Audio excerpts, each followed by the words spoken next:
Hello everybody, welcome back to Tokyo Creative. I'm your host Emma and today I'm here with the wonderful Natasha. Hi, oh my god, it's been 2 years. It's been 2 years. Since I was last on this channel.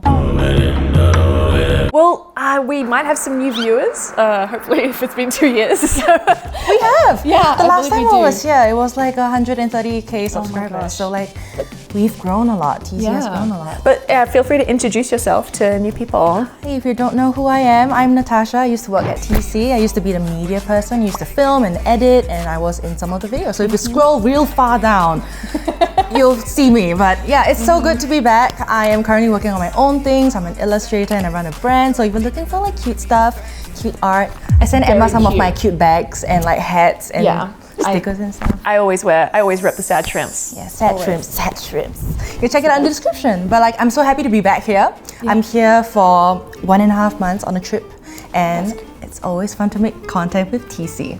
Well, so what are we doing today? Yeah, so I thought we could make a video together because it's been about 2 years since you were here. Yeah. I was thinking we could look at Tokyo and Japan before COVID and then after COVID and see what has changed in that time.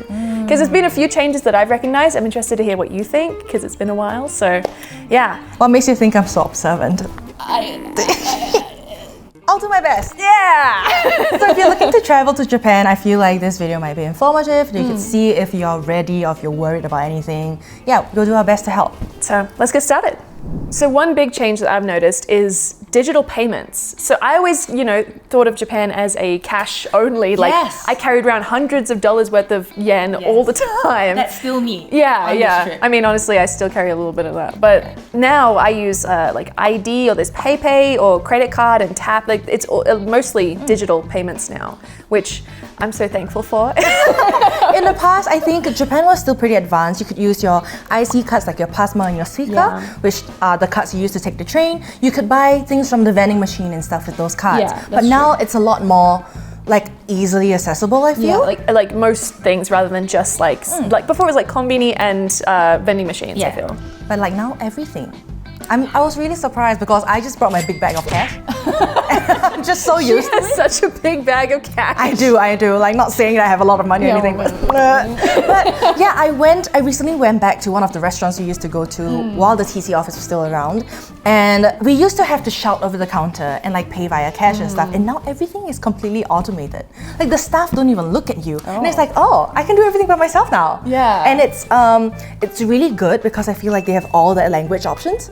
So no matter where you're from, no matter what you can read and you can't read, you can select that. I feel like it's great. Another thing that I've realized was a lot more shops are having dividers now. Like just in general, whether we're sitting across each other or we're sitting next to each other when we eat, they're like plastic dividers all around. Yeah, I feel like it got better. Like during COVID, it was everything, and also even konbini had like this plastic barrier in between you and the worker. Is that still? Yeah, it's still at some places. Maybe I've kind of zoned it out. You don't see it anymore. It's like, eye contact, no such thing. Yeah, but sometimes some of them are really frustrating. Like Disneyland in particular, I get really mad because it's like if you have 5 people, if you want to sit at a 4-person, it's 4 people are separated. Even kids are separated from their parents, and then it's like if you want to bring a 5th person, they're like, no, you have to sit behind a barrier, and it's like, hopefully it's changed now. Now that there's been like masks have been lifted, you don't have to wear a mask anymore. It's technically not mandatory, but like I feel like everyone still wears a mask. Still wears them, But yeah, I can see how that would be really annoying. Yeah, it's like we're spending all day together. Even if you are in a relationship,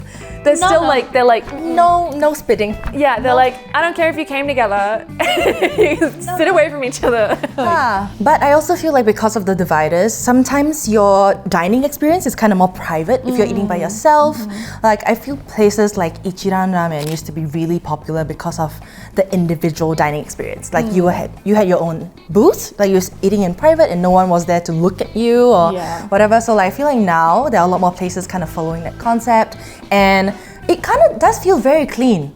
Yeah, it does, After COVID, you realize how dirty everything is and like how much people really spit on you. So like after this, I kind of like it. I'm not gonna, Okay, so my next point is Shibuya, just in general, has changed so much. I don't know if you guys saw it before COVID. There were so many new buildings. There's so much has been built. The whole layout of the station has changed. It's very confusing. For ages, like even the Yamanote line, I was walking and I went to turn around to go up the stairs, a wall. Gone. And I was like, ugh. And then I watched everyone else turn and they're like, like just a crowd of people trying to get upstairs that don't exist anymore. The general consensus is no matter where you're going, always find the Hachiko exit because that never changes. It never changes. You know where everything else is after Hachiko.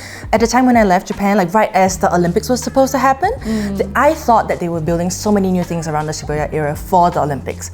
But then they never really got completed. I feel like they're still building things. Yeah. But like so many new things have popped up since then. There's like Shibuya Scramble Sky, there's Miyashita Park, and the Parko got built and everything.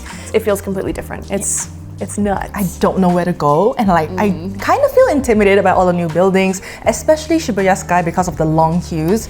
But I'm surprised. I feel like the vibe of Shibuya has changed as well. Yeah, it's still kind of grungy in certain areas, but there's a lot of really modern skyscrapers. So but new. There's so much to do there now, like so much to do. So it's definitely worth checking out, but it can be a little intimidating. If you had some favorite shops, like in your previous trips and like you're coming back to Shibuya, you're trying to look for something that you really liked, maybe check if it's still open because so much has changed since then in terms of like the shopping experience. Yeah, so many places during COVID just weren't sustainable and they closed down, including places like the Kawaii Monster Cafe. That was like my spot when I first came to Japan. I was. Were you a Kawaii Monster? I was a Kawaii Monster. But there's so many places have closed down. So just double check if you're like, oh, I can't wait to go back to this place. Just double check that it's still there. But that being said, a lot of amazing new shops have opened. So even though you say goodbye to some old favorites, there's a lot of new things to check out as well. Wait, there's so many new things popping up, just not even in just Shibuya, like things like USJ, things like the Ghibli Park. Oh, I really wanted to go to USJ because I saw all of your cute pictures at Super Nintendo World. Nintendo World is so good, but I mean, I don't want to jump too quickly from to the next topic, but like, it's so busy. Like, especially Sakura season and everything. Like, I honestly, even before Japan opened, I haven't seen it this busy. The crowds are insane. The lines for everything is so long. I think it's going to calm down eventually, but I think everyone was waiting to come back, and then they all were just like, I just wanted to come here and like get things figured out. Yeah. All gone, all sold out. Yeah. So I think I've given up on the idea of USJ on this trip. But yeah, the amount of people just everywhere.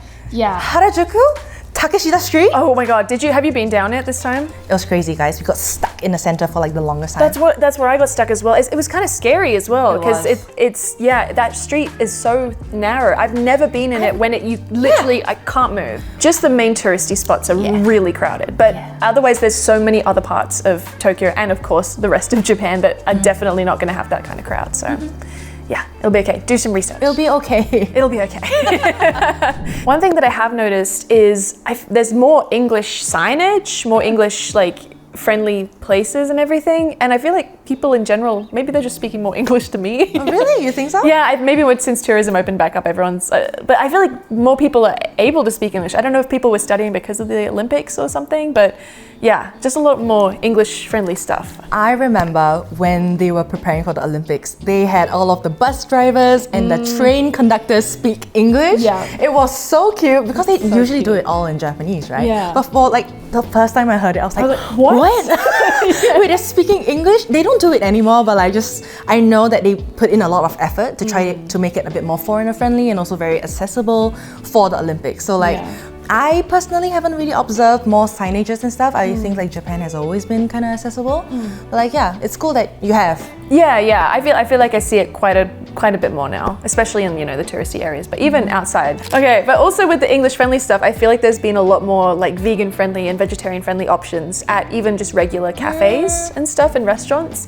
I don't know if you noticed. This is not my area at all. I eat everything. Okay. But when we were living here, I remember going shopping with you because Emma used to not eat dairy because her stomach couldn't take it. We were always looking for dairy-free options, and it was so much harder. So much harder. And I remember her posting a lot more, saying oh my god, found this, found that everywhere. Yeah. So I'm glad that they're really putting effort to make it more accessible in every single way for people with other dietary requirements or just so cool. Yeah, it's so much better. I feel happy that if people visit, I can be actually there are places you can eat and actually here's some options for you. But just do some research if you are vegan or vegetarian, just to make sure, because not every store has one, but it's a lot more common now. Even Starbucks. This is very random. Very random. But there are more robots now. Tokyo is invaded by robots. There are so many robots. I mean, there's not so many, but I've noticed an increase in robots. It's the way she says it that's just like, yeah. There's like those little guys at the station sometimes. He's like a little train attendant and he's like, I'll help you. And you can choose the language. And he's I like, love the what's it called? The room service ones at hotels sometimes. oh, I haven't even seen those ones. I've seen them online. Like they just like bring the food. Oh, there's a cat one that works at like restaurants and it will go around and like bring food and stuff to each table.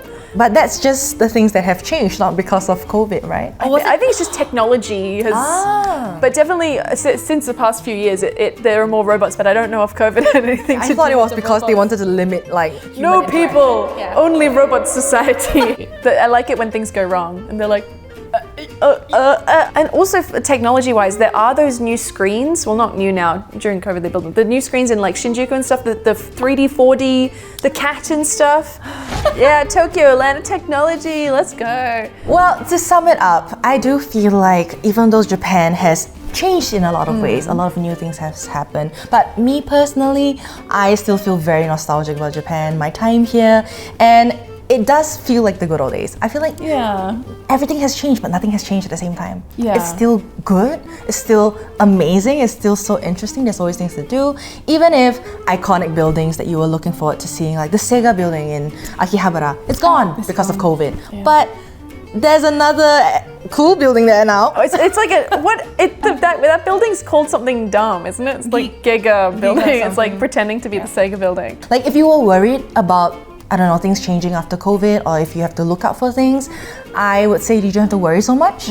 It really hasn't changed that much. Yeah. It's still so much fun. I think there's honestly even more things now to do. I feel like, it just keeps getting like bigger and better. Even though you got to say goodbye to some things, it's still just getting better and better. There's a reason Japan is so popular. It's so good. It'd be great if you guys can visit. And if you guys have visited, let us know in the comments down below what you think has changed. How has it changed? I want to ask a question. Here's my turn. What's your question? I want to ask if you guys are planning a trip to Japan, or if you want to come in the future, what are you most looking forward to? That's a nice question. After COVID, if anything has changed. But yeah, thank you so much for watching. Leave us a like and a comment, and please subscribe to the channel if you want to see more content like this. But thank you so much for watching, and we'll see you in the next video. Bye! It's so nice to see you again. Bye. Oh, we also did another video together. Oh, check it out. Over here. Check it out. The link is on that. Check it out. Bye! Bye!